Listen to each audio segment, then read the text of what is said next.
আপনি দেখুন মিটিয়া বুরুজে শুধু নয়, গোটা পশ্চিমবাংলায় নয়, ভারতবর্ষে এই মুসলিমদের বিয়েগুলো আস্তে আস্তে বেঈমান কাফেরের মতো হারামের বিয়েতে পরিবর্তন হচ্ছে, হারাম কাজে লিপ্ত হয়ে যাচ্ছে। মায়েদের পোশাক পরিচ্ছদ, আমি আজকে বিয়ে খাওয়া বিয়ে অনুষ্ঠানে যাওয়া ছেড়ে দিয়েছি লজ্জায়। কোনো প্যান্ডেলে খেতে যাই না, কোনো হাজি সাহেবরা দাওয়াত দিলে আমি যেতে পারি না ভয়ে। কি অবস্থায় কি পরিস্থিতিতে আছে আমার মুসলমান ভাই, কিয়ামত কাছে, বেশি দূরে নয়, রেডি হয়ে যান আপনি। এত বড় বড় আলামত গুলো যদি আপনার চোখের সামনে চলে আসে না, আপনি দিক দিশারি খুঁজে পাবেন না। কচু জানেন? কচু, কচু পাতা, কচু পাতার উপরে পানি দিলে কিন্তু পানি পড়ে যায়, টিকে না, টিকে পড়ে যায়। মুসলমানের ইমানটা একজাক্টলি ওই জায়গায় দাঁড়িয়ে আছে, যে কোনো মুহূর্তে স্লিপ খেয়ে পড়ে যাবে। আপনাকে বুঝিয়ে দিই, এখন এই জায়গায় পরিস্থিতি কেন তৈরি হলো? দুটো জিনিসে মুসলমানরা পিছিয়ে। এক হচ্ছে এডুকেশন, শিক্ষা, দুনিয়াবি শিক্ষা নাই, দিনী শিক্ষা নাই, দুটোতেই পেছিয়ে। দিনী শিক্ষা মানে কি? আলেম হতে হবে, কারি হতে হবে, মুফতি হতে হবে না। অতটা ইলম আপনাকে হাসিল করতে হবে যতটা করলে আপনি হারাম হালাল বেঁচে চলতে পারেন, দিন আর বাতিল বাঁচতে পারেন, কুফরি আর শিরক বাঁচতে পারেন, হারাম আর হালালটা বেঁচে চলতে পারেন।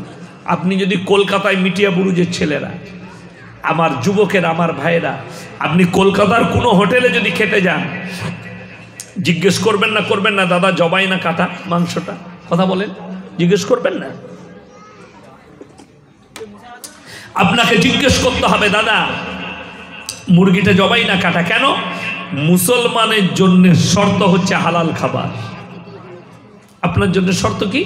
হালাল খাবার। জবাইটা শুধু নয়, হালাল খাবার। আপনি এটা বুঝলেন? ইয়াসিন ভাই বলে গেছে জবাই করা মাংস, সকালবেলায় গিয়ে মিটিয়া বুরুজে নিচ্ছেন মুরগির মাংস, এই জবাই করা 1 কিলো মাংস দেন। মাংসটা নিচ্ছেন জবাই করা, টাকাটা সুদের, সেই একই মাল দাঁড়িয়ে গেল। কথাটা বুঝতে পারেননি? হ্যাঁ, গুদা বাংলায় সেই একই জিনিস দাঁড়িয়ে গেল। কেন? আল্লাহ কোরআনে বলেছেন ওয়াহাল্লাল্লাহুল বাইয়া ওয়া হাররামার রিবা, আমি তোমাদের জন্য সুদকে হারাম করেছি আর ব্যবসাকে হালাল করেছি। জোরে বলুন সুবহানাল্লাহ। যারা ব্যবসা করে খাচ্ছেন, একটা কাপড় তৈরি করলে 50 টাকা খরচ, 80 টাকায় বিক্রি করছেন, 60 টাকায়। আল্লাহর কসম করে বলছে হালাল পয়সা, যে মালটা কিনে খাবে হালাল খাবে, সন্তানের মুখে যে খাবার তুলে দিবে হালাল। সারাদিন কোনো কাজ নাই, গার্ডেন নিচে গিয়ে চায়ের দোকানে বসে আছে, 10 লাখ ছড়ানো আছে, সকাল হলে তার পকেটে 20,000 আসে সুদের দিয়ে। খাসির মাংস, দেশি মুরগির মাংস আনছেন, ইলিশ মাছ এনে খাচ্ছেন, টাকাটাও হারাম, খাবারটাও হারাম, বাচ্চার মুখে হারাম খাবার তুলে দিলেন। আমাদের সমাজে তো কষ্ট এটাই, মদ খেয়ে মসজিদে ঢুকা যায় না, গাঁজা খেয়ে ঢুকা যায় না, কিন্তু আমাদের দেশে সুদ খেয়ে আতর লাগিয়ে ফাঁস কাতারে নামাজ পড়া যায়। আমি বললেই খারাপ মৌলবি, আমাকে গালি দিবে। সকালবেলায় শুনতে পাবেন আপনাদের এইখানে চায়ের দোকানে গালি দিবে, বাজে হুজুর এনেছিলি, কোন মালগুলো? ওই সুদখোর মাল কটা গাল দিবে। হ্যাঁ, আমি বলে যাচ্ছি বাস্তব কথা, যেটা সুদখোর মাল আছে তারা গাল দিবে আমাকে, তাদের গায়ে লাগছে। আল্লাহর কসম করে বলছি তুমি গালি দাও, কিন্তু সুদ কখনো হালাল হবে না, হারাম। নবীজি সাল্লাল্লাহু আলাইহি সাল্লাম বললেন, কেউ যদি 1 টাকা সুদ খায়, নিজের মায়ের সঙ্গে 70 বার জিনা করার সমান গুনাহ হবে। নাউজুবিল্লাহ বলে। আপনি যদি সুদ খেয়ে থাকেন, আপনি কি বড় পাপ করছেন নিজে একবার অনুভব করে দেখে নেন। মায়ের সঙ্গে জিনা করছেন, এটাই হচ্ছে আপনার অপরাধ। আপনি হালাল ইনকাম করুন। সারাদিন গার্ডেন রিচে সবজি আলু বিক্রি করেছেন, 500 টাকা রোজগার করেছেন, আল্লাহর কসম করে বলছি হালাল, হারাম নয়। খাবারটা খাবেন হালাল। আর হাদিসে আছে দুয়া কবুলিয়াতের জন্য হালাল মাল খাওয়া জরুরি। দুয়া কবুলিয়াতের জন্য কি মনে করেছেন? আচ্ছা, মানুষ খেয়ে মরে না, না খেয়ে? কথা বলেন না? আচ্ছা, সব থেকে বড় লোক ভারতের এখন মুকেশ আম্বানি। আচ্ছা, সে কিসের মুরগি খায়? সোনার। সোনার মুরগি খেলে মালটা মারা যাবে। সোনার মুরগি খাওয়া যায় না, সাজিয়ে রাখা যায়। সোনার ছাগল খাওয়া যায় না, সাজিয়ে রাখা যায় আলমারিতে। আপনি যা খাচ্ছেন সেও তা খায়। তার প্লেটটা সোনার, আপনার প্লেটটা কাঁচের। তার চামচটা সোনার, আপনার চামচটা স্টিলের। পার্থক্য এটাই। কিন্তু আল্লাহর কসম, মরে গেলে সবাই মাটির সাথে মিশে যাবে। আচ্ছা, এখানে কোনো বড়লোক যদি মারা যায়, মিটিয়া বুরুজের কোটিপতি যদি কেউ মারা যায়, তার কবরটা কি সোনা দিয়ে হবে নাকি? তবে আচ্ছা, শুনেছেন একজন হাজি সাহেব মারা গেছে, তার যত টাকা ছিল অ্যাটার্জিতে সব কবরের ভেতরে দিয়েছে, এরকম কেউ করবে? করবে না। বাপ মরে যাবে, বেটা মালিক।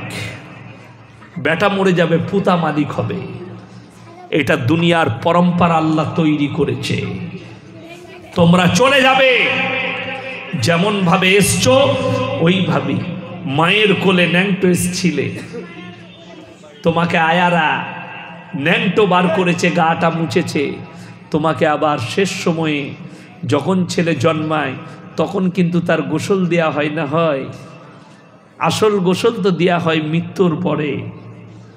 মরে গেছেন, গোসল দিয়েছে, খালি ইজ্জতটা ঢাকার জন্য সাদা কাপড়ে লেপটিয়ে ওই অবস্থায় কবরে রেখে দেওয়া হয়। কোরআন বলছে ওয়ান্নাজিয়াতি গরকা ওয়ান্নাশিতাতি নাশতা। আল্লাহ কসম খেলেন, আমি কসম খাচ্ছি আমার ওই ফেরেশতার যারা দ্রুত গতিতে আমার হুকুমে তোমাদের কাছে পৌঁছায়, তোমাদের শরীরে গারকা মানে হচ্ছে ডুব মারা। পুকুরে নদীতে বাচ্চারা ডুব মারে না, আমরা ঝাঁপ দিলে ওই ডুব মারা, এই শব্দ আল্লাহ ব্যবহার করেছে। ওয়ান্নাজিয়াতি গরকা, গারকা মানে হচ্ছে ডুব মারা। তাদের শরীরে ডুব মারে আমার হুকুমে, আর তাদের আত্মাকে হরণ করে তাদের গলাতে টেনে নিয়ে আসে। ওয়ালাউলা ইযা বালাগাতিল হুলকুম, হুলকুম মানে হালাক, এই হালাকে টেনে নিয়ে আসবে। আনতুম হিনা ইযিন তানজুরুন, তোমার আর কোনো উপায় থাকবে না, তুমি মৃত্যুর শয্যায় শুয়ে যাবে। ওয়ান্নাশিতাতি নাশতা, তোমাকে যখন কবরে শোয়ানো হয়, আমি কসম খাচ্ছি ওই ফেরেশতা তোমাকে কবরে শুইয়ে যখন চলে যায় আমার হুকুমে, দ্রুত গতিতে আবার ওই মুনকার নাকির ফেরেশতা গিয়ে তোমাদের বাঁধনগুলো খুলে তোমাদের সওয়াল আর জবাব করে। চলে বলুন না সুবহানাল্লাহ।